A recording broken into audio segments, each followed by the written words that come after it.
Hello दोस्तों, welcome back to my YouTube channel. एक बार फिर मैं आप लोगों के लिए एक वीडियो लेके आ गया हूं। दोस्तों, ये वीडियो है सीसीएस रूल से संबंधित, जो प्रश्न केंद्रीय विद्यालय द्वारा एसएससी के एग्ज़ाम में पूछे गए थे। ये बहुत ही हेल्पफुल वीडियो रहेगी एनसीईआरटी के एग्ज़ाम और आईआईटी दिल्ली और IIT Roorkee and other exam जो कि होने वाले हैं, जिनमें सीसीएस से रिलेटेड क्वेश्चन आएंगे। तो चलिए शुरू करते हैं इस वीडियो को। पहला प्रश्न है, कौन सीसीएस नियमों के लिए सीसीएस एमए यानी सीसीएस मेडिकल अटेंडेंस रूल के लिए परिवार का गठन नहीं करता है? सौतेले अभिभावक, एक से अधिक सम्मिलित पति या पत्नी, सौतेले बच्चे, कानूनी रूप से अपनाए गए बच्चे। तो दोस्तों इसका आंसर है पहला वाला, सौतेले अभिभावक। सौतेले अभिभावक सीएसएमए रूल के तहत फैमिली का पार्ट नहीं है। नेक्स्ट प्रश्न, सीएसएमए नियम निम्नलिखित में से किस पर लागू नहीं होते हैं? सीजीएचएस संरक्षित क्षेत्र से बाहर रहने वाले कार्यरत केंद्रीय सरकार कर्मचारी। दूसरा है सेवानिवृत्त सरकारी पदधारी। इसका आंसर केवल दो, सेवानिवृत्त सरकारी पदधारी पर जो है सीएसएमए रूल लागू नहीं होते हैं। अगला प्रश्न है, सीएसएमए रूल नियम लागू होते हैं किन पर? रक्षा लेखा विभाग कार्मिकों पर, एक परीक्षा विधीन पर, उन पर जो कि रेलवे सेवाओं में हैं, रक्षा सेवा कार्मिकों पर। तो इनमें से केवल पहला और दूसरा जो है उन पे ही सीएसएमए नियम लागू होते हैं। रक्षा सेवा कार्मिकों और रेलवे सेवाओं में जो कार्मिक हैं उन पर सीएसएमए रूल लागू नहीं होते हैं। तो हमारा ऑप्शन नंबर 1 सही होगा। निम्नलिखित में से दवाइयों की कौन सी श्रेणी सीएसएमए नियमों के अंतर्गत प्रतिपूर्ति के लिए स्वीकार्य है? आयुर्वेद एवं यूनानी दवाइयाँ, सिद्धा दवाइयाँ, एक और दो दोनों, केवल एक, केवल दो, एक और दो में से कोई नहीं। तो एक और दो दोनों जो है सीएसएमए के तहत रिएम्बर्समेंट किया जा सकता है। तो इसका आंसर जो है पहला है, एक और दो दोनों। निम्नलिखित कथनों में से कौन सा सही है? अस्थायी पदधारी को किसी भी चिकित्सा अग्रिम का भुगतान नहीं किया जाता है। देय अग्रिमों की संख्या के संदर्भ में कोई भी सीमा नहीं है। मान्यता प्राप्त चिकित्सालय में अंतरंग रोगी के लिए चिकित्सा अग्रिम स्वीकार्य है। बहिरंग उपचार के व्यय को पूरा करने के लिए किसी का अग्रिम का भुगतान नहीं किया जाता है। ऑप्शन देख लीजिए, पहला और दूसरा, दूसरा है पहला और तीसरा, तीसरा और चौथा, पहला और चौथा। इसका आंसर है दूसरा वाला, एक और तीन, यानी कि अस्थायी पदधारी को किसी भी चिकित्सा अग्रिम का भुगतान नहीं किया जाता है और मान्यता प्राप्त चिकित्सालय में अंतरंग रोगी के लिए चिकित्सा अग्रिम स्वीकार्य है। निम्नलिखित में से कौन सा कथन सही है? सरकारी कर्मचारी को किडनी दान करने वाला टीए का पात्र है। जहां भी संस्तुत है रोगी एवं परिचारक यात्रा अवधि के लिए टीए प्लस डीए, जिसमें ठहरने के लिए डीए भी शामिल है, उसके अधिकारी हैं। तो इन दोनों में से केवल पहला वाला कथन सही है, यानी हमारा ऑप्शन नंबर 2 सही हो जाएगा। निम्नलिखित में से कौन सा सही नहीं है? सीएसएमए नियमों के अंतर्गत मान्यता प्राप्त चिकित्सालय की विधि मान्यता अवधि 4 वर्ष है। अवर सचिव जिसे कार्यालय प्रमुख घोषित किया गया है वह आपात उपचार हेतु प्रति मामला 2 लाख की प्रतिपूर्ति स्वीकृत कर सकता है। तो इसका आंसर दूसरा वाला होगा, क्योंकि दूसरा वाला सही नहीं है।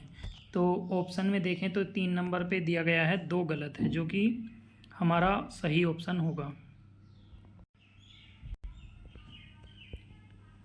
नेक्स्ट क्वेश्चन देख लेते हैं। एएमए में परामर्श किए बिना गैर सरकारी चिकित्सालय में अंतरंग उपचार स्वीकार्य है। गैर सरकारी प्राइवेट क्लिनिक में अंतरंग उपचार स्वीकार्य है। गैर सरकारी प्राइवेट क्लिनिक में अंतरंग उपचार स्वीकार्य है, या गैर सरकारी प्राइवेट नर्सिंग होम में अंतरंग उपचार स्वीकार्य है, या सरकारी चिकित्सालय या मान्यता प्राप्त चिकित्सालय में अंतरंग उपचार स्वीकार्य है। तो हम जो है सीधे तौर पे सरकारी चिकित्सालय या मान्यता प्राप्त चिकित्सालय में उपचार करा सकते हैं। तो ऑप्शन नंबर 4 हमारा सही है। टीए का पात्र बनने के लिए जिस स्थान पर रोगी बीमार हुआ है और परामर्श कक्ष के बीच निर्धारित न्यूनतम दूरी क्या है? इसका आंसर ऑप्शन 2 होगा, सबसे छोटे रास्ते द्वारा 5 मील से अधिक।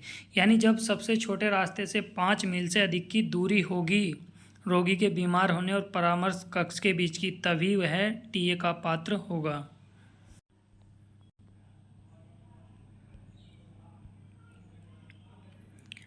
कौन एएमए के रूप में गैर सरकारी चिकित्सक नियुक्त कर सकता है?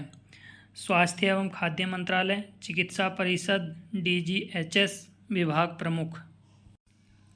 इसका आंसर होगा विभाग प्रमुख, यानी हेड ऑफ डिपार्टमेंट जो है एएमए के रूप में गैर सरकारी चिकित्सक नियुक्त कर सकता है। सीएसएमए लाभार्थी को प्रतिपूर्ति के लिए स्वीकार्य कृत्रिम उपकरणों की अनुरक्षण लागत कौन वहन करेगा? यानी जो उसको आर्टिफिशियल अप्लायंसेस मिले हुए हैं उनकी मेंटेनेंस कॉस्ट जो है किसको वहन करनी होगी? तो इसका आंसर होगा लाभार्थी, यानी बेनिफिशरी ही इस पे जो खर्च होगा उसका वहन करेगा। तो हमारा ऑप्शन नंबर 3 सही है। जीपीएफ खाते के उचित अनुरक्षण को सुनिश्चित करने के लिए पीए द्वारा निम्नलिखित जांचों में से कौन सी जांच कार्यान्वित की जानी चाहिए? जीपीएफ ब्रॉडशीट और अभिकलन शीट के अनुसार आंकड़ों के बीच का अंतर, जीपीएफ वही का अनुचित अनुरक्षण। देख लेते हैं इसका आंसर क्या है। ऑप्शन नंबर 3 सही है। 1 और 2 दोनों जांचें जो है पीए द्वारा की जानी चाहिए। एक सरकारी कर्मचारी 1 अप्रैल 2022 को अपने कार्यालय प्रमुख को जीपीएफ नामांकन जमा करता है। 20 अप्रैल 2022 को उसकी मृत्यु हो जाती है। कार्यालय प्रमुख द्वारा भेजा गया नामांकन लेखाधिकारी को प्राप्त नहीं होता है। सरकारी कर्मचारी की मृत्यु की तिथि पर इस मामले में नामांकन की स्थिति क्या होगी? यह माना जाएगा कि कोई नामांकन प्राप्त नहीं हुआ था। कार्यालय प्रमुख को जमा किया गया नामांकन वैध होगा। नामांकन 20/4/2022 से प्रभावी होगा। इसका आंसर है ऑप्शन नंबर 2, यानी कार्यालय प्रमुख को जमा किया गया नामांकन वैध होगा। अगला प्रश्न है हमारा, अभिदाता के जीपीएफ खाते में क्रेडिट के रूप में खड़ी जमा राशि देय नहीं बन जाएगी जब वह सेवा छोड़ता है। एक वित्तीय वर्ष में जीपीएफ खाते में अभिदान वर्तमान 5 लाख की सीमा से अधिक नहीं होना चाहिए। इसमें पूछा गया कौन सा सही नहीं है। पहला वाला इसमें गलत है, तो यानी ऑप्शन 2 हमारा सही होगा। अभिदाता के जीपीएफ खाते में क्रेडिट के रूप में खड़ी जमा राशि देय नहीं बन जाएगी जब वह सेवा छोड़ता है, यह कथन गलत है। निम्नलिखित में से कौन सा सही है? सेवा के अंतिम 6 महीनों के दौरान कोई भी जीपीएफ अंशदान नहीं वसूला जाना चाहिए। वह घर जिसके लिए जीपीएफ निकाला गया था अगर वह बिक जाता है तो निकासी की गई राशि को वापस करने की ज़रूरत नहीं है। इसमें केवल 2 नंबर सही है, यानी ऑप्शन 2 सही होगा। वह घर जिसके लिए जीपीएफ निकाला गया था अगर वह बिक जाता है तो निकासी की गई राशि को वापस करने की ज़रूरत नहीं है। निम्नलिखित में से कौन सा सही है? जीपीएफ से निकाली गई राशि अधिकतम 60 किस्तों में वसूली योग्य है। जीपीएफ से जमा राशि का 90% की निकासी के लिए सेवा के कोई न्यूनतम वर्ष निर्धारित नहीं है। तो इसमें केवल पहला वाला सही है। जीपीएफ से निकाली गई राशि अधिकतम 60 किस्तों में वसूलनी है, जबकि नीचे वाले प्रश्न के लिए न्यूनतम 15 वर्ष की सेवा होनी चाहिए।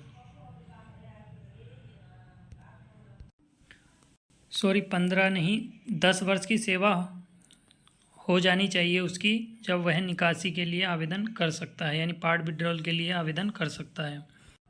नेक्स्ट क्वेश्चन है, जीपीएफ नियमों के उद्देश्य के लिए परिवार में अवयस्क भी शामिल होना चाहिए। सीपीएफ के लिए अभिदान करने वाले सरकारी कर्मचारी की अन्यत्र सेवा के लिए अंशदान को अन्यत्र नियोक्ता से वसूला जाना चाहिए। अगर नहीं हो पाता है तो अभिदाता कर्मचारी द्वारा। इसका इंग्लिश वर्जन देख लेते हैं, थोड़ा हिंदी से क्लियर नहीं हो पा रहा है। Which of the following is incorrect? Family for the purpose of GPF rules include minor brother also. सही है। Contribution for foreign service of a government servant subscribing CPF shall be recoverable from the foreign employer failing which by the subscriber employ. ये दोनों ही सही हैं, यानी हमारा option number 3 जो है 1 और 2 दोनों सही हैं वाला करेक्ट होगा। नेक्स्ट क्वेश्चन है हमारा, एक ही समय पर एक ही उद्देश्य के लिए अग्रिम एवं निकासी दोनों की अनुमति नहीं है। बकाया हाउसिंग लोन को चुकाने के लिए जीपीएफ से निकासी की अनुमति है। इसमें पूछा गया है कौन सा सही है। इसमें भी हमारे दोनों ऑप्शन सही हैं, तो ऑप्शन नंबर 1 यानी 1 और 2 दोनों सही हैं वाला करेक्ट होगा।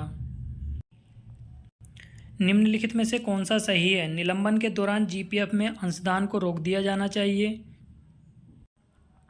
सेवानिवृत्ति से पहले अंतिम 3 माह की सेवा के भीतर किसी भी अग्रिम की स्वीकृति नहीं होगी।